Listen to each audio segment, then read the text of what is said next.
Slovenské združenie pre značkové výrobky zastupuje značkových výrobcov na Slovensku už od roku 1996.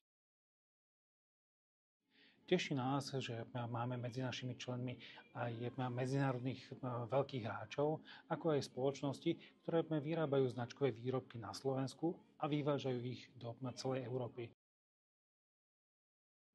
Naše združenie aktívne vstúpilo do diskusií, pokiaľ vznikli obmedzenia týkajúce sa marketingu značkových výrobcov a takýmto spôsobom aj naše združenie aktívne vystupuje v prípade, ak sa chystajú akékoľvek iné obmedzenia.